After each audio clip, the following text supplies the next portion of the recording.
ఈ ఎన్నికలు రాబోయే 5 ఏళ్ల మీ ఇంటింటి భవిష్యత్తును,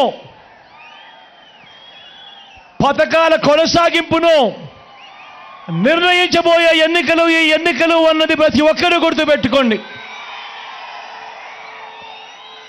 జగన్కు ఓటు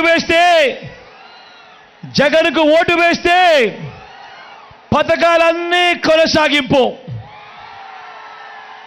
ఇంటింటి అభివృద్ధి. పొరపాటున చంద్రబాబుకు ఓటు వేస్తే పథకాలన్నీ ముగింపు, మళ్ళీ మోసపోవటం. పొరపాటున చంద్రబాబుకు ఓటు వేస్తే ఏమవుతుంది? పొరపాటున చంద్రబాబుకు ఓటు వేస్తే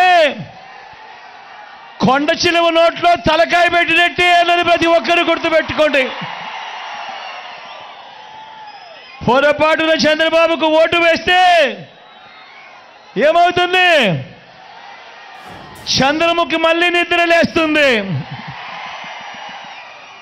లేచి లకలక లకలక లకలక అంటూ మీ దగ్గరికి వస్తుంది. అందరూ కూడా గుర్తుపెట్టుకోమని కోరుతా ఉన్నా.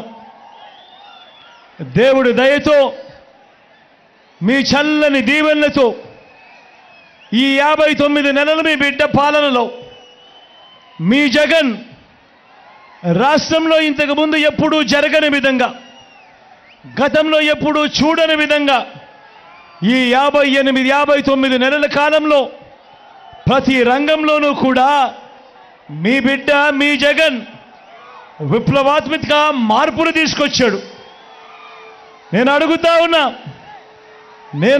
ఉన్నా గతంలో ఎప్పుడూ చూడని విధంగా, గతంలో ఎప్పుడూ జరగని విధంగా ఏకంగా 2,70,000 కోట్ల రూపాయలు, మరొకసారి చెప్తా ఉన్నాను, ఏకంగా 2,70,000 కోట్ల రూపాయలు నా అక్క చెల్లెమ్మల కుటుంబాలకు డీబీటీగా మీ బిడ్డ, మీ జగన్ బటన్లు నొక్కడం అన్నది ఎప్పుడైనా గతంలో జరిగిందా అని అడుగుతా ఉన్నాను మిమ్మల్ని. గతంలో ఎప్పుడూ జరగని విధంగా ఏకంగా 2,31,000 ప్రభుత్వ ఉద్యోగాలు ఈ రాష్ట్ర చరిత్రలో, రాష్ట్రం మనం ఈ బిడ్డ ప్రభుత్వం వచ్చేదాకా రాష్ట్రంలో మొత్తం 4 లక్షల ఉద్యోగాలుంటే ఈ 59 నెలల కాలంలోనే మీ బిడ్డ ఏకంగా 2,31,000 ఉద్యోగాలు ఇచ్చాడు.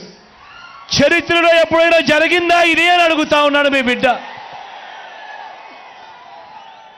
రాష్ట్రంలో ఎప్పుడు చూడని విధంగా మేనిఫెస్టోలో చెప్పినవి ఏకంగా 99% వాగ్దానాలు అమలు చేసి ఈ రాష్ట్ర చరిత్రలోనే ఇది ఒక కని విని ఎరగని ఘటనగా నిలిచిపోయింది. ఈ 59 నెలల మీ బిడ్డ పాలనలోనే కాదా అని అడుగుతా ఉన్నా.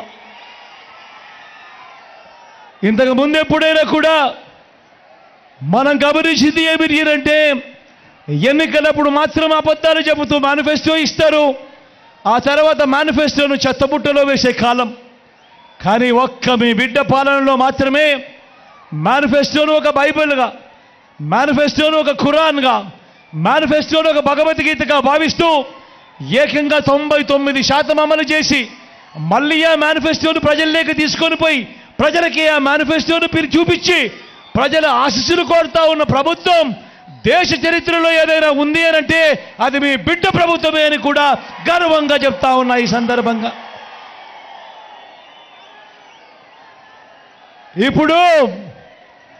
ఇప్పుడు మీ బిడ్డ గడగడ చెబుతున్న మచ్చుకు కొన్ని పథకాలు, గడగడ మచ్చుకు కొన్ని పథకాలు చెబుతున్నాడు. మీరే ఆలోచన చేయండి. ఇవాళ మీ బిడ్డ చెప్తా ఉన్న ఈ పథకాలు గతంలో ఎప్పుడైనా జరిగాయా, గతంలో ఎప్పుడైనా చూసామా అన్నది మీరే ఒక్కసారి ఆలోచన చేయమని కోరుతా ఉన్నా. మొట్టమొదటిసారిగా గతంలో ఎప్పుడు చూడని విధంగా పిల్లల చేతుల్లో, గవర్నమెంట్ బడి పిల్లల చేతుల్లో ఈరోజు ట్యాబులు కనిపిస్తూ ఉన్నాయి. బడులు తెరిచేసరికి ఈరోజు పిల్లలకు విద్యా కానుక అందుతా ఉంది. బడులలో ఈరోజు గోరుముద్ద అందుతా ఉంది.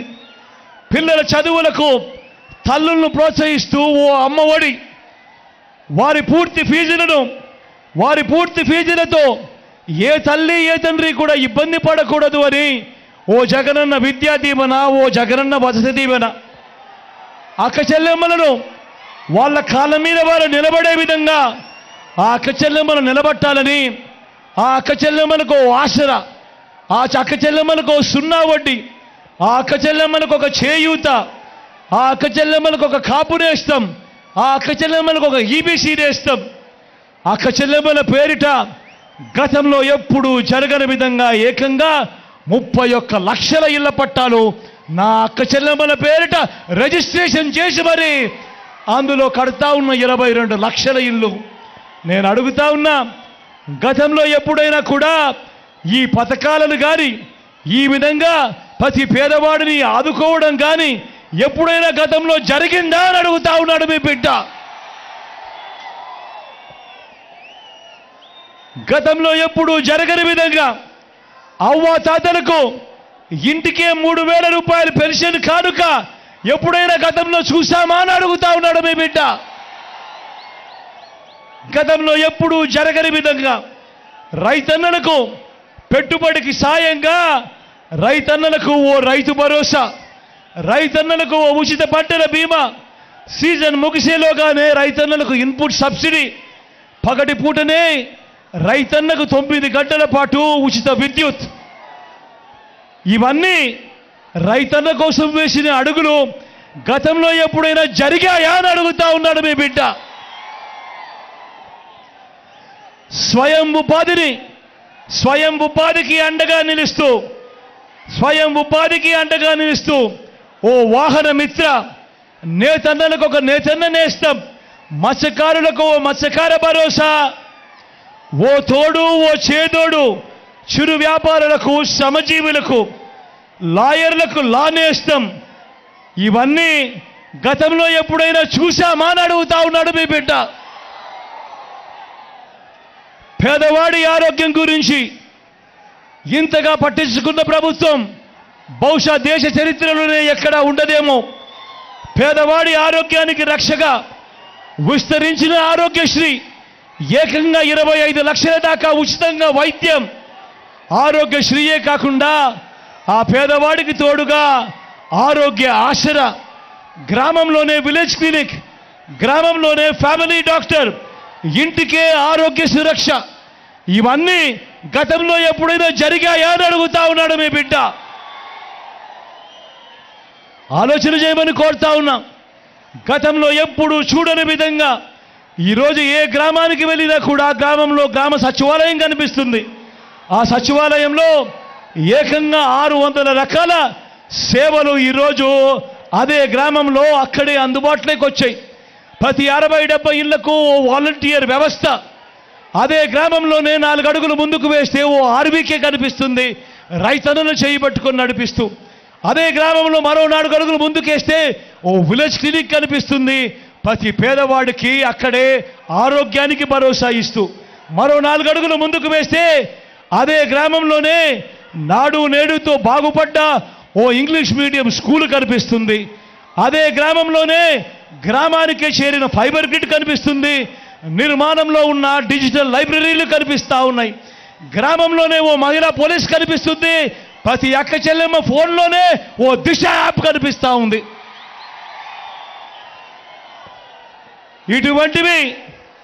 ఇటువంటివి అనేకం ఇప్పుడు మీ కళ్ళ ఎదుటే కనిపిస్తున్న ఈ విప్లవాలు మీరింతకు ముందు ఎప్పుడైనా చూశారా అని అడుగుతా ఉన్నాడు మీ బిడ్డ.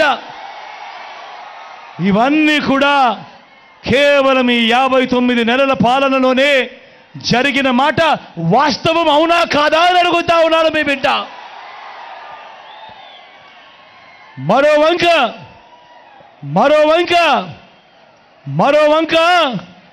75 ఏళ్ల ముసలాయన ఒక ఆయన ఉన్నాడు. మరో వంక 75 ఏళ్ల ముసలాయన ఉన్నాడు. 14 ఏళ్ళు సీఎంగా చేశానంటాడు, 3 సార్లు సీఎం అంటాడు. కానీ నేను అడుగుతా ఉన్నా, ఇదే 3 సార్లు సీఎం అంటాడు, 14 ఏళ్ళు ముఖ్యమంత్రి అంటా ఉంటాడు.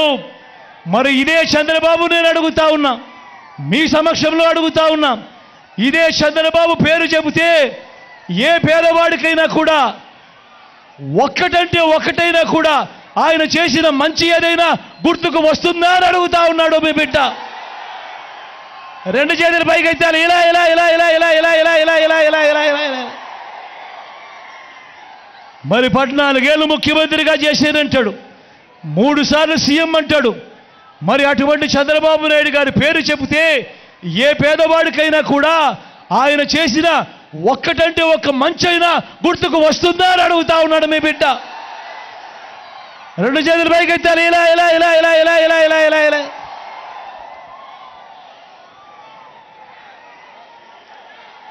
ఈ పెద్ద మనిషి చంద్రబాబు ఎలాంటి వాడో అందరికీ అర్థమయ్యేలా 4 మాటలు మీ బిడ్డ చెప్తాడు. పిండి కొద్దీ రొట్టె అనేది ఒక సామెత, ఒక నానుడు. దాని అర్థం పిండి ఎక్కువ ఉంటే రొట్టెలు ఎక్కువ వేసుకోవచ్చు, పిండి తక్కువ ఉంటే రొట్టెలు తగ్గుతాయి. ఇది మనందరికీ కూడా తెలిసిన సామెత, ఇది మనందరికీ కూడా తెలిసిన నానుడు. కానీ